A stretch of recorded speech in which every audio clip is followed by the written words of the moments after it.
आज मैं विशेष रूप से परीक्षा देने वाले विद्यार्थियों के लिए कुछ एग्ज़ाम टिप्स बताने वाली हूँ, जिससे वे लोग एग्ज़ाम में अच्छी तरह से परीक्षा लिख सकें और अच्छे नंबरों से पास हो सकें। देखिए, एग्ज़ाम देने से पहले हमें बहुत सारी बातों का ध्यान रखना पड़ता है कि प्रश्नों की संख्या कितनी है, प्रश्नों के उत्तर कितने पृष्ठों में देने हैं और उनकी समय सीमा क्या तय की गई है। बहुत सारे एग्ज़ाम्स होते हैं, उनके 1.5 घंटे तय किए जाते हैं, बहुत के 2 घंटे या कभी-कभी 3 घंटे भी तय किए जाते हैं। तो हमें परीक्षा देने से पहले इन सब बातों को ध्यान में रखना ज़रूरी है। अब मैं आप लोगों को बताती हूँ कि परीक्षा कैसे लिखें।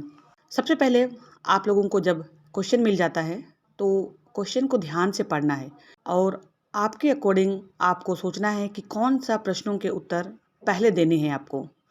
क्योंकि ज़ाहिर-सी बात है, जो आपको उत्तर सबसे अधिक अच्छी तरह से आता है, उसे आप सबसे पहले करना चाहेंगे और जिनके उत्तर आपको नहीं आते हैं, उनको सबसे लास्ट में अटेम्प्ट करना चाहिए। लेकिन ध्यान देने वाली बात ये है कि जब आप किसी प्रश्नों के उत्तर को आप बाखूबी जानते हों, लेकिन समय सीमा तय है, तो आपको उस सीमित समय सीमा में ही प्रश्नों के उत्तर आपको देने हैं। तो चलिए मैं बताती हूँ कि आपको किन-किन बातों का ध्यान परीक्षा देने के समय ध्यान देना चाहिए। सबसे पहले प्रश्नों को आप ध्यान से पढ़िए। उनके बाद जिन प्रश्नों के उत्तर देने हैं आपको, उनको सबसे पहले 4 या 5 भागों में बाँट लीजिए। सपोज़ कोई भी क्वेश्चन होता है, उनके कई भाग होते हैं। तो उस प्रश्न में आपको क्या उत्तर पूछे गए हैं, उनको आपको बाखूबी पता होना चाहिए। जैसे एक क्वेश्चन है कि विविधता की अवधारणा से आप क्या समझते हैं? विविधता के विभिन्न पहलुओं की चर्चा करिए। चूँकि आप लोग पढ़े हुए होंगे कि विविधता के कई पहलू हैं, जैसे व्यक्तिगत, धार्मिक, जाति, जनजाति, भाषाई व सांस्कृतिक विविधता। अगर ये क्वेश्चन पूछा जाता है, पूरा क्वेश्चन पूछा जाता है कि विविधता की अवधारणा से आप क्या समझते हैं? विविधता के विभिन्न पहलुओं की चर्चा करिए। तब आपको क्या करना है कि इस प्रश्न का उत्तर आपको सभी पहलू जैसे कि व्यक्तिगत, धार्मिक, जाति, जनजातीय, भाषाई व सांस्कृतिक विविधता का विस्तार से वर्णन करना है। लेकिन ध्यान रखना है, दिए गए समय सीमा में ही आपको प्रश्नों का उत्तर देना है। लेकिन अगर आपको पूछा जाता है कि विविधता की आप अवधारणा से आप क्या समझते हैं?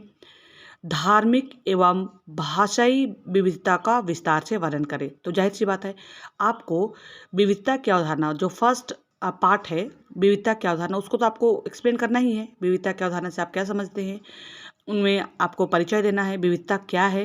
1-2 परिभाषा देना है और उसका एक्सप्लेनेशन करना है। उसके बाद में दूसरा जो है, विविधता की धार्मिक एवं भाषाई विविधता पर विस्तार से चर्चा करिए।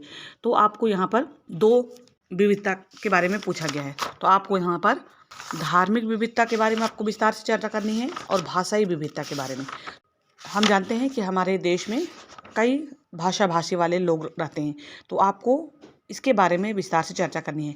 अगर संभव है, आपको अगर पता हो, तो जिन धार्मिक समूहों की आप डाटा याद किए हों या तथ्य आपको पता हो, जैसे कि धार्मिक समूह लिख सकते हैं, वर्ष लिख सकते हैं और उनके कितने प्रतिशत है, वो लिख सकते हैं। जैसे कि हिंदू धर्म, है ना? कि 1991 में कितने परसेंट थे, 2001 में कितने परसेंट है, 2011 में कितने परसेंट है और 2021 में कितने परसेंट है। उसी तरह से मुस्लिम धर्म, ईसाई धर्म, सिख धर्म, बौद्ध धर्म और जैन धर्म, पारसी धर्म एवं अन्य धर्म। चूँकि ये डाटा जो है आप यूट्यूब में भी देख सकते हैं या फिर आप गूगल में भी सर्च कर सकते हैं, तो इससे आपके मार्क्स जो है कटने की संभावना बहुत कम होती है। वहीं दूसरी ओर अगर आपको पूछा जा रहा है कि भाषाई विविधता क्या है, तो आपको क्या करना है, भाषा से संबंधित विविधता की आपको चर्चा करनी है। क्योंकि हम जानते हैं कि हमारे देश में कई भाषा-भाषी वाले लोग भी रहते हैं। इसमें इंडो यूरोपीय भाषा परिवार के लोग रहते हैं, द्रविड़ भाषाई परिवार के लोग रहते हैं, एस्ट्रो एशियाई भाषा परिवार के लोग रहते हैं। तो इसको आपको क्या करना है, एक्सप्लेन करना है। ठीक है? अगर मान लो क्वेश्चन अगर दूसरा पूछा जाता है, अगर क्वेश्चन पूछा जाता है कि जाति एवं जनजातीय विविधता से आप क्या समझते हैं, विस्तार से चर्चा करिए। तब आपको क्या करने हैं कि उन सारे विविधताओं को छोड़कर आपको विविधता क्या है या व्हाट इज़ डाइवर्सिटी, इसको एक्सप्लेन करना है। उसके बाद में सीधे आपको आ जाना है जाति विविधता क्या है और जनजाति विविधता क्या है। जाति विविधता जैसे कि हम जानते हैं हमारे देश में जाति जो हिंदू धर्म है उन पर भी कई जाति देखने को मिलते हैं, जैसे कि ब्राह्मण, क्षत्रिय, वैश्य, शूद्र। तो इसको आपको क्या करना है, एक्सप्लेन करना है।